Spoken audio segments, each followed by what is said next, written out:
En el caso de que ese voltaje, el voltaje de 125 que genera al cortarse la corriente, ¿puede Ujú. dañar las resistencias? No, las resistencias solamente se dañan cuando excede la capacidad de disipación de potencia por la misma.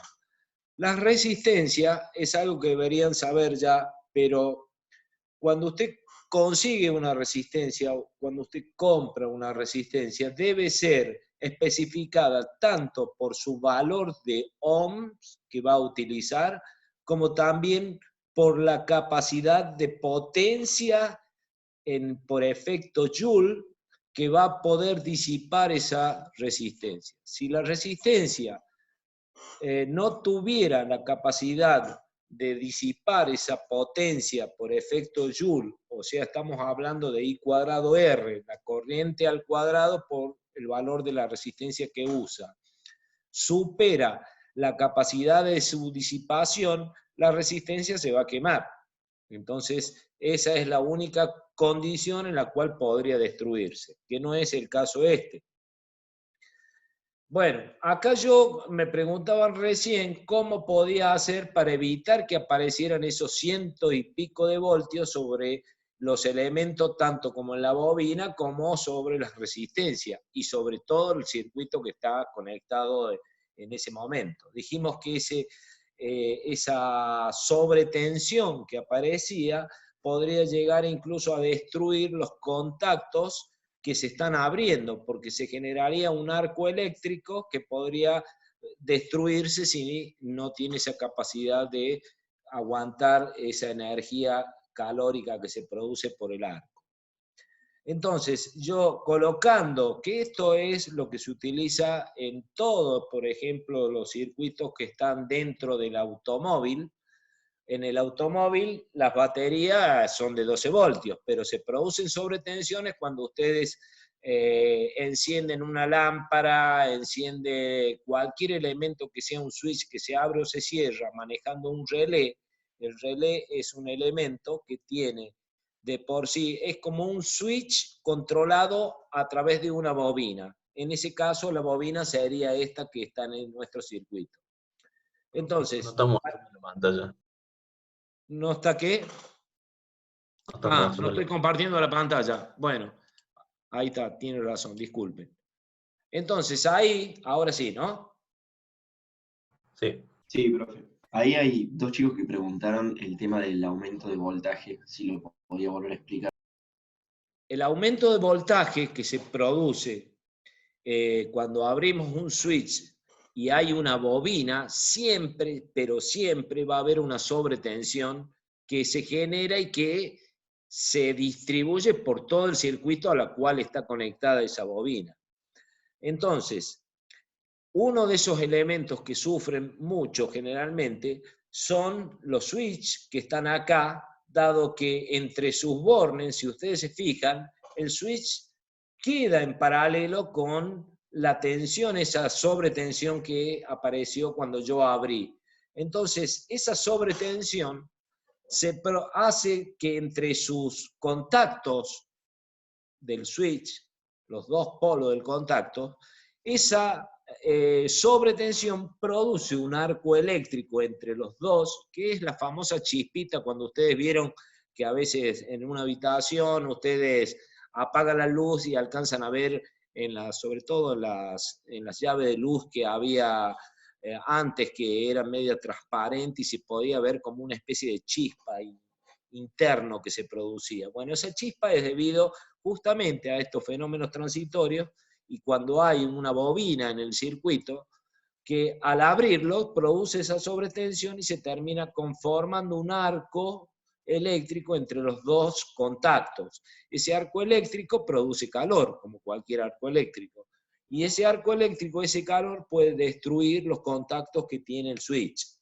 Entonces, para evitar todos esos fenómenos de sobretensiones, una de las formas en corriente continua es colocar en paralelo con la bobina un diodo que es un elemento semiconductor y solamente permite que circule corriente en el sentido que está dibujado como forma de flecha, así. Entonces, de esa manera, inmediatamente la corriente se cierra inmediatamente entre la bobina y el diodo y no permite que aparezca esa sobretensión, porque las sobretensiones aparecen debido al producto de la corriente y de la tensión y de la autoinducción que hay en la bobina. Entonces, esa corriente, como circulaban, por ejemplo, 25 mA en un sentido, así, y yo estoy cortando el switch para cortar esos 25 que iban de izquierda hacia derecha, entonces cuando yo corto, la corriente de esos 25 que tenía acumulada la bobina en forma de energía magnética, se cierra entre la bobina y el diodo inmediatamente, y entonces desaparece la sobretensión. Entonces, justamente yo acá en este gráfico dibujé, fíjense, el valor de tensión que aparece en el voltímetro no pasa a ser mayor que 0,7 voltios o 0,52 voltios, que es justamente la tensión entre sus bornes, entre el diodo. Entonces, se eliminó la sobretensión. Saco el diodo y vuelvo a hacer el mismo gráfico, análisis transitorio, y vuelve a suceder lo que ya habíamos visto. O sea, esos 100 y pico de voltios que aparecen en el voltímetro y que decrecen en forma exponencial. ¿Está claro? Sí, profe, bárbaro. Bueno, muy bien.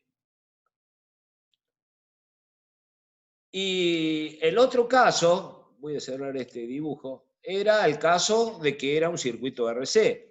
Entonces, para dibujar, para poder ver los fenómenos transitorios, acá, ¿dónde van a ocurrir? Cuando este switch está abierto, esto es lo que está en el ejemplo del PDF, ¿no? Nada más que yo usé 2 switches en vez de un switch inversor que no tiene software, un doble switch. Entonces puse 2 para reemplazarlo. Yo cierro este switch, ¿qué va a pasar? La batería va a proporcionar corriente, el amperímetro lo va a medir, esa corriente va a circular por la resistencia de 1000 ohms y va a empezar a cargar el capacitor. ¿Esto lo habíamos visto ya recién o no? No.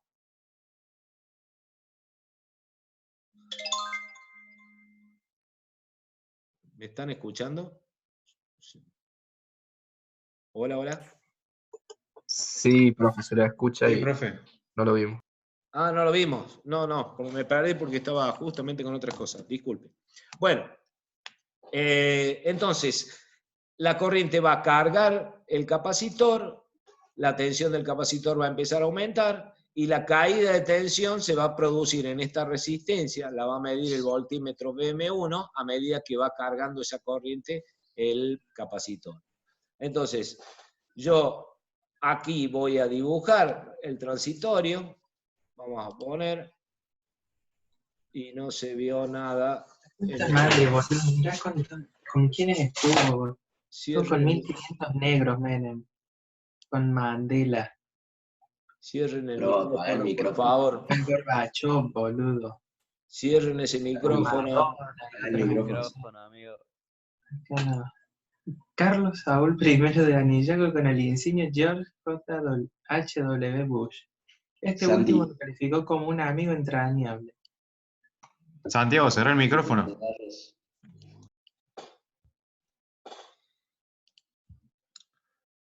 No, acá estoy dibujando mal. Análisis transitorio, condición inicial 0. Y ahí está el transitorio.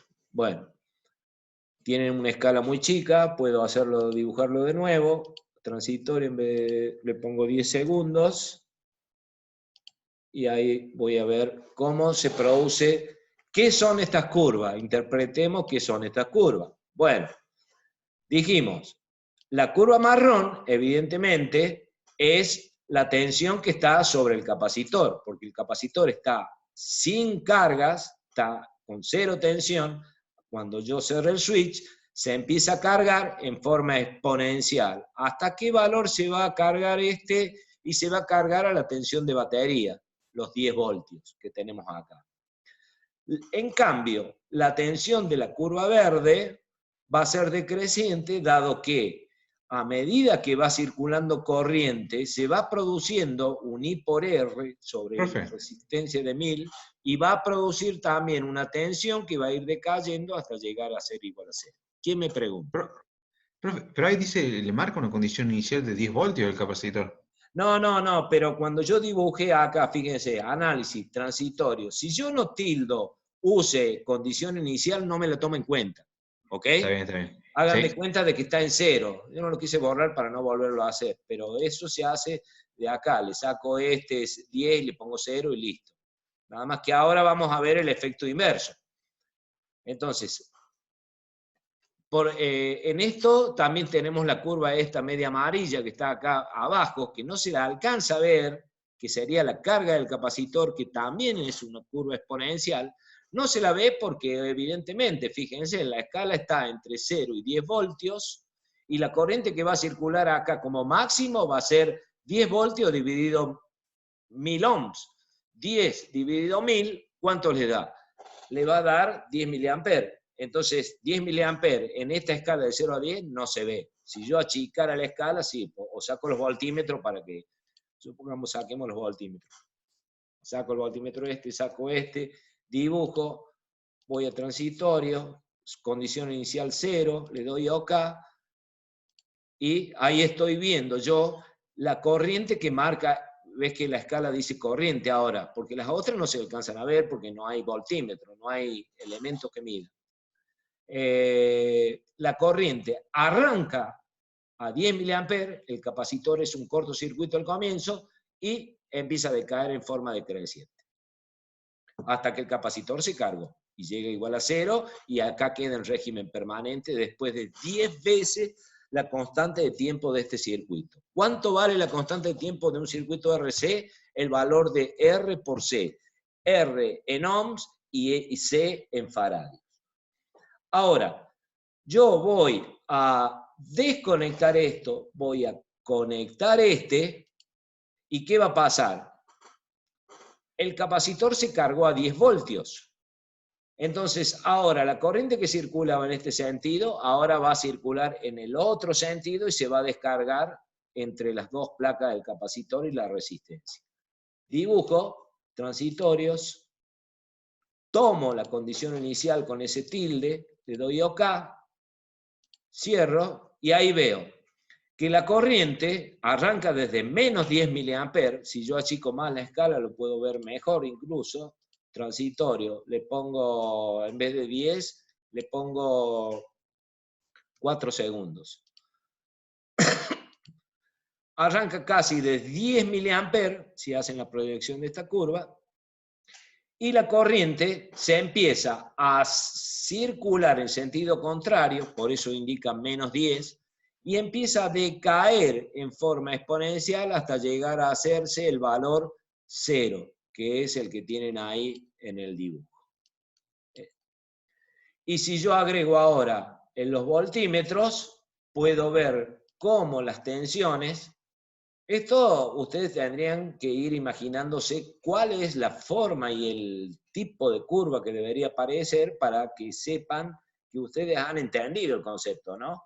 ¿Qué quiero? Quiero colocar un voltímetro. Lo roto hacia la derecha, lo pongo acá. Este va a marcar tensión positiva. Ahí. Y este lo voy a poner paradito. Sí.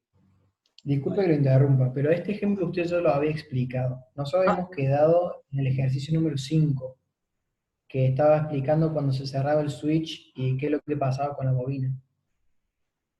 Bueno, el ejercicio 5 es el que acabo de explicar.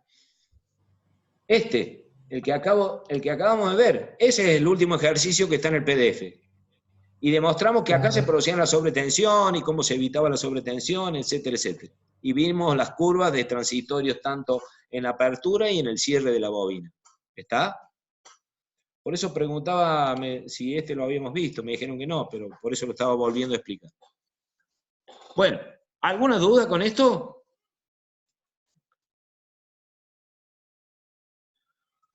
No. Se quedaron callados. Bueno, hago entonces la descarga ahora del capacitor y puse los 2 voltímetros. Voy a dibujar análisis transitorios. Tomo las condiciones iniciales. Y ahí que vemos. Ahí estoy viendo la tensión que está sobre el capacitor, que estaba cargado en 10 voltios, y ustedes ven cómo va decreciendo esa tensión llevándose al valor 0 cuando termine de descargarse, cuando termine el régimen transitorio. La tensión de la resistencia está sobre esta curva marrón, que como ya le había dicho, sí, ya lo habíamos visto esto. Yo daba vuelta a este capacitor, voy a poner mirror, como me decían recién, y dibujo análisis. No, el mirror no sirve porque el más sigue quedando acá. Lo que voy a hacer es rotar. Uy, ¿qué pasó? Se me trabó esto.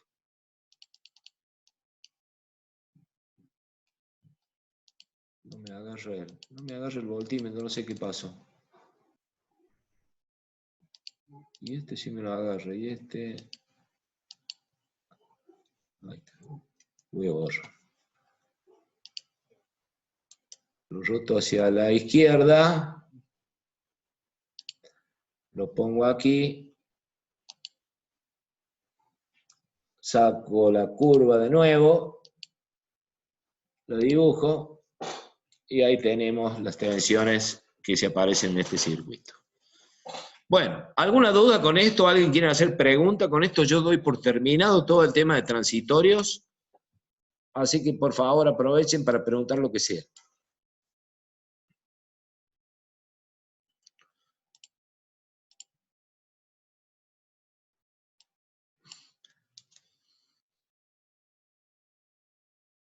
El potenciómetro R1 y R2, cuando las llaves están cerradas. Bueno, eso quiere que explique, explicamos eso. Busco el PDF, déjenme que busque el PDF, dejo de compartir esto. Sobre esto nada más para sacarlo. No, profe. Listo. Vamos a compartir entonces otra cosa. A ver.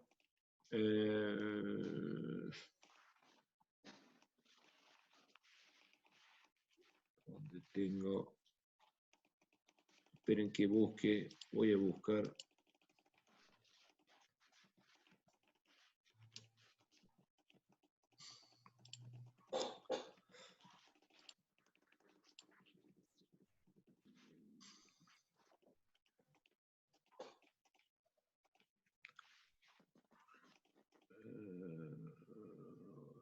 Dropbox. Google Drive. Estaba acá.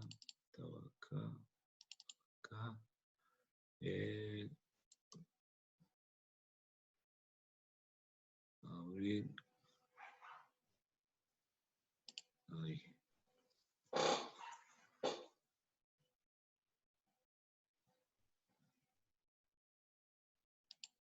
Compartir.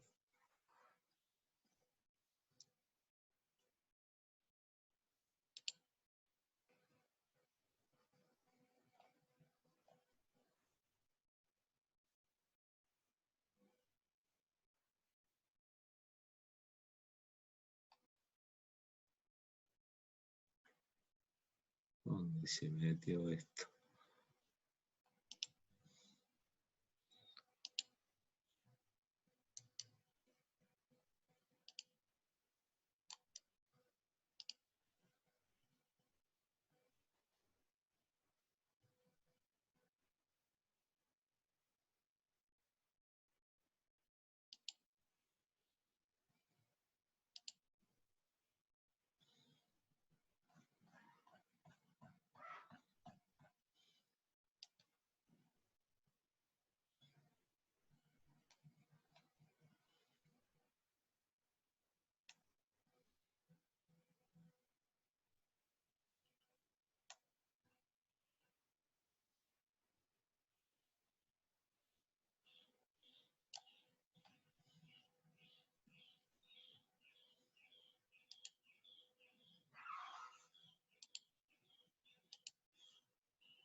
Bueno, acá está el ejercicio del potenciómetro que habíamos visto.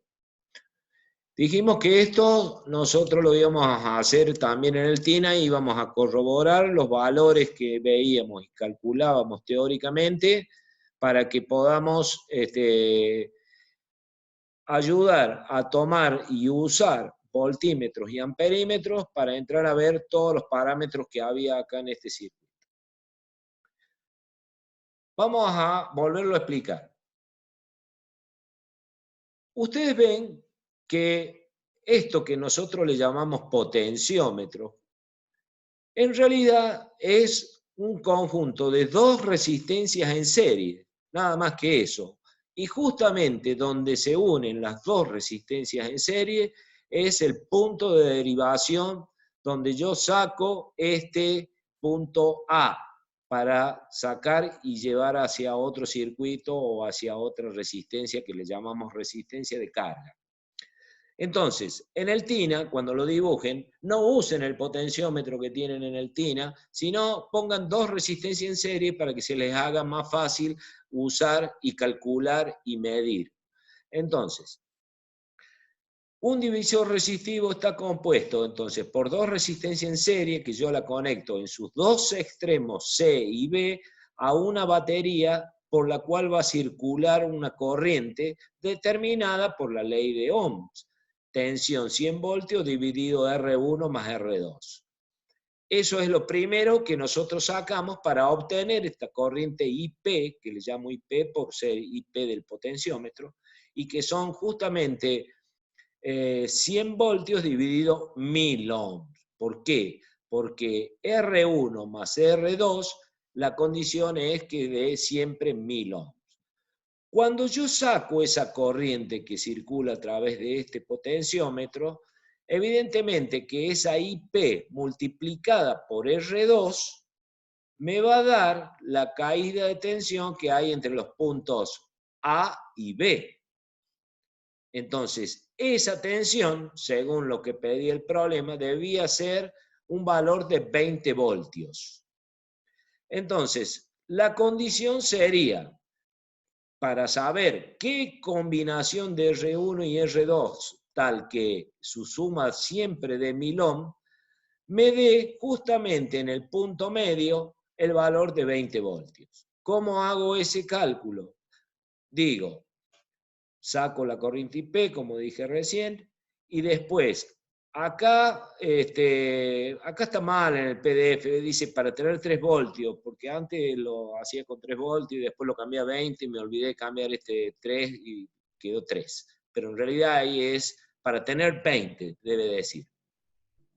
Debe cumplirse entonces que la tensión de la batería, los 100 voltios, menos la caída que se produce en la resistencia R1, por eso pongo V menos IP por R1, la caída de tensión en esta R1 es la corriente que circula por ella por el valor de su resistencia. IP por R1 tiene que ser igual a la caída de tensión que hay en la R2, o sea, justamente el B a B, el punto A y el punto B. Y esa debía ser 20 voltios. Entonces, de acá es muy sencillo, tengo todos los datos explicitados, menos el valor del valor que debe tener R1, y por eso despejo R1 y me da 0,8K, o sea, 800 ohms. Evidentemente, si la suma siempre tenía que ser 1000, esta que tiene 800, la otra va a tener que tener el valor 200. Así indefectiblemente. Y ahí se lo saca por diferencia a ese valor. ¿Está claro? ¿Hasta ahí vamos bien? Bueno, nadie contesta.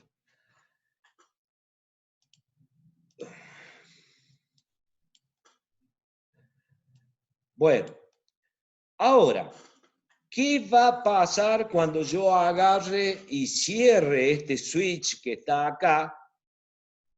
Al cerrar este switch acá, fíjense que en definitiva va a empezar a circular corriente por esta resistencia que yo le llamo resistencia de carga, RC, Y evidente que si circula corriente por acá y circulaba corriente por acá, ahora la corriente que circula por acá va a aumentar también.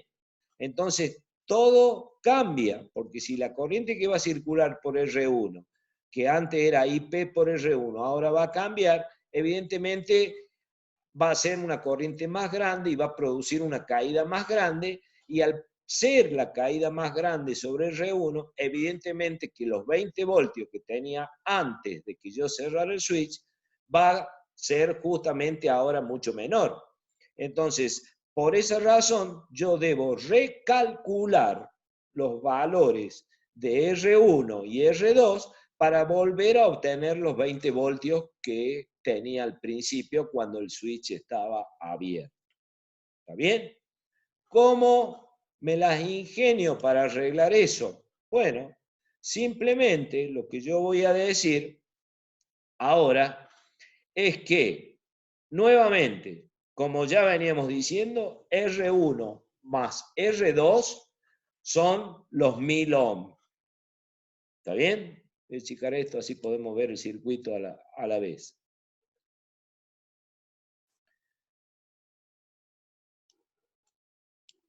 Son los 1000 ohms. Luego, voy a decir que la corriente que yo le llamo I sub T por R1 más R equivalente van a ser los 100 voltios. ¿Qué es esa ecuación que yo puse? Simplemente la ley de Ohm. ¿Por qué? Porque mi circuito, que está acá, fíjense, mi R equivalente, ¿quién es? Si ustedes se fijan, el R equivalente es el paralelo de esta resistencia RC con el R2. ¿Está bien? Esa es mi R equivalente que yo estoy diciendo acá.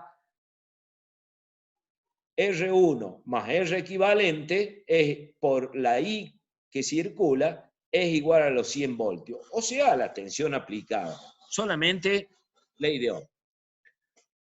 Luego, también sé que la corriente que circule por ahí, por ese R equivalente, multiplicado por esa resistencia, tiene que ser 20 voltios, que es lo que me pide mi problema.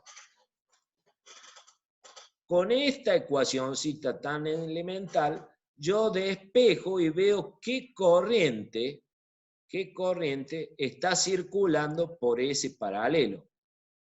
El paralelo lo puedo calcular porque los datos de R2 y RC son, no es conocido aún, pero lo puedo calcular. Por eso es que yo voy ahora, para poder determinar cuánto vale ese R equivalente, voy a plantear lo que dice acá abajo. ¿Qué dice acá abajo? Dice que los 20 voltios dividido R equivalente es la corriente que está circulando por ese paralelo, multiplicado por la resistencia R1, o sea, esa corriente por R1, más esa corriente por R equivalente, me tiene que dar los 100 voltios, que es la tensión de fuente. Y acá yo despejo el R equivalente en función de R1, porque al R1 todavía no sé qué valor le voy a dar. Una vez que tengo el valor de R equivalente aquí, este valor de R equivalente, yo digo que el R equivalente, que es R1 sobre 4, lo saqué de hacer el paralelo que sabemos cómo se hace un paralelo. La inversa de 1 sobre R2 más 1 sobre RC. Y saco que mi R equivalente es R1 sobre 4. Que ese es el valor que saqué acá. Si yo tengo este valor de R equivalente que vale R1 sobre 4, lo reemplazo en esta misma ecuación que está acá, R1 sobre 4, opero, obtengo esta ecuación de segundo grado. Si ustedes se ponen a operar un poquito, van a llegar a esta ecuación sí o sí. Y esta ecuación de segundo grado, ya sabemos todo el mundo cómo se la resuelve, me da dos valores en función de R1. resulta ser que uno de los valores que te da esta función de segundo grado, uno es negativo. Lo descarto porque las resistencias no son nunca negativas, no existen resistencias negativas. Entonces tomo el valor positivo como solución y saco la R2 como directamente por diferencia. ¿Alguna duda? ¿Cuál fue la duda ahí? Profe, creo que en este ejercicio, o sea, los dos valores que te da R1 son positivos, nada más que el segundo valor te da, digamos, 2780 ohm y excede, digamos, a la potencia, a la resistencia del potenciómetro. Bueno, teóricamente debería dar un valor negativo, pero ponele que no fuera así, que es como vos decís, si fuera un número imaginario, si fuera un número que realmente no es la solución de la ecuación que yo busco. Si te da mayor de 1000, evidentemente no me sirve, entonces lo descarto. Y tomo solamente el valor de R1 correspondiente que puede entrar dentro de los valores entre 0 y 1000. ¿Ok?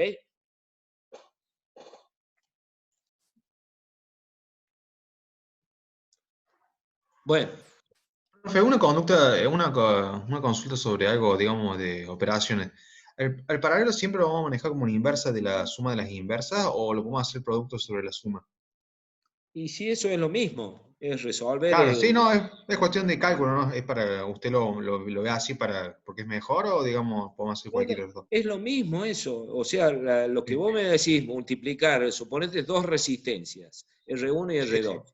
El paralelo de eso es R1 por R2 sobre la suma.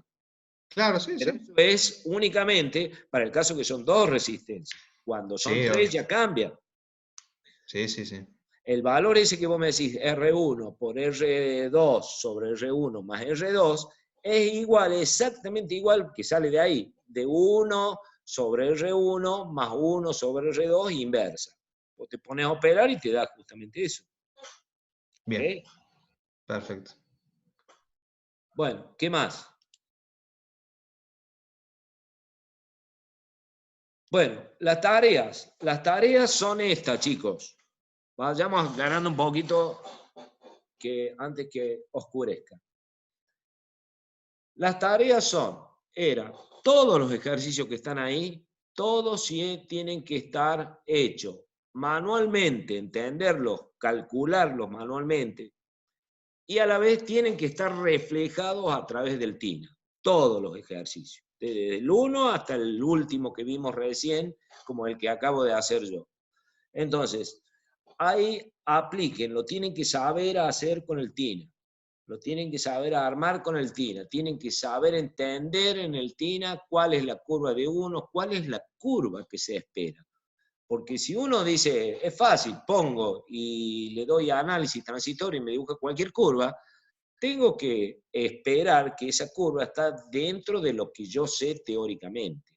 Porque si no, está mal, algo hice mal, puede ser un error de manejo del software, puede ser un error de conexión de los instrumentos, puede ser un error sencillo de valores, puede ser lo que sea, un error de escala, etc. Pero justamente usar el software es esperar de que responda como debe responder teóricamente. ¿Sí? Esa es la idea de todo esto, de la parte de corriente continua. ¿Alguna otra pregunta? Voy a cortar el tema les vuelvo a repetir, de corriente continua hasta aquí. No vamos a ver más nada. O sea, se acaba la corriente continua. La próxima clase será corriente alterna. Como siempre, les voy a subir un PDF referido a corriente alterna. Les sugiero que le den una pequeña leída, porque en corriente alterna nosotros vamos a empezar a manejar valores con números imaginarios. Tengan en cuenta cómo se operaban los números imaginarios, tengan en cuenta cómo eran las formas de representación de los números imaginarios, porque toda la corriente alterna que nosotros veamos a partir de la próxima clase estarán basados justamente en valores de números imaginarios. ¿Estamos? Así que Yo, no obstante, en el PDF arranco, le pongo como una introducción básica, como para que recuerden un poquito del número imaginario, su representación, etcétera, etcétera, pero esa parte no me voy a poner a explicar. Profe, le hago una consulta con seguramente ya la hemos hecho antes, pero con el tema de los parciales, ¿hay alguna novedad ahora que muchas materias están viendo la posibilidad de hacerlos virtuales? Todavía no me he reunido con el ingeniero Palazzolo, pero estamos evaluando cómo va a ser el procedimiento. ¿Cómo va a ser el procedimiento? No les puedo adelantar nada todavía, pero apenas tenga novedades, yo creo que la primera novedad va a ser porque tengo entendido que los exámenes se siguen tomando, y bueno, la primera forma de tomar una evaluación a través de estos medios, que sean virtuales, que sean a través de chat y todas estas cosas, la vamos a implementar primero sobre los exámenes finales, y después, evidentemente, con un criterio muy similar, lo tomaremos sobre los parciales. Perfecto, gracias. Y después otra cosa que, bueno, ahí están comentando los chicos en el chat, si podía subir, digamos, el PDF antes de la clase. Sí, al de Alterna se lo subo antes, y también ya se lo subí antes. Perfecto, gracias. Bien. ¿Alguna otra cosita? ¿Quiere que aclaremos algo más? ¿Quiere que empecemos a hablar algo de corriente alterna? Queda muy poquito tiempo, ya se va a cortar. Antes que nada, me gustaría que vayan pensando cuál es la diferencia de corriente alterna y corriente continua. ¿En qué se basa esa diferencia? ¿Por qué le llamo una alterna y otra continua? Algunos dicen sí, porque uno hace una sinusoide, pero no me dice nada. Físicamente, ¿qué es una corriente alterna? Y físicamente, comparado con la corriente continua, que ya la sabemos interpretar. Entonces, la corriente alterna, ustedes saben que una de las particularidades es que es una corriente que tiene, supongamos en un circuito, circula primero hacia un sentido y después hay un cambio de sentido, y eso se produce constantemente en el tiempo, de acuerdo a una variación, de acuerdo a una función. Y esa función, por eso es que la que utilizamos y es el tipo de corriente alterna que manejamos en nuestros tomas corriente, es de forma sinusoidal. Ya vamos a empezar a ver que una alterna no solamente puede tener esa forma sinusoidal, sino que puede tener una forma cuadrada, triangular, piramidal,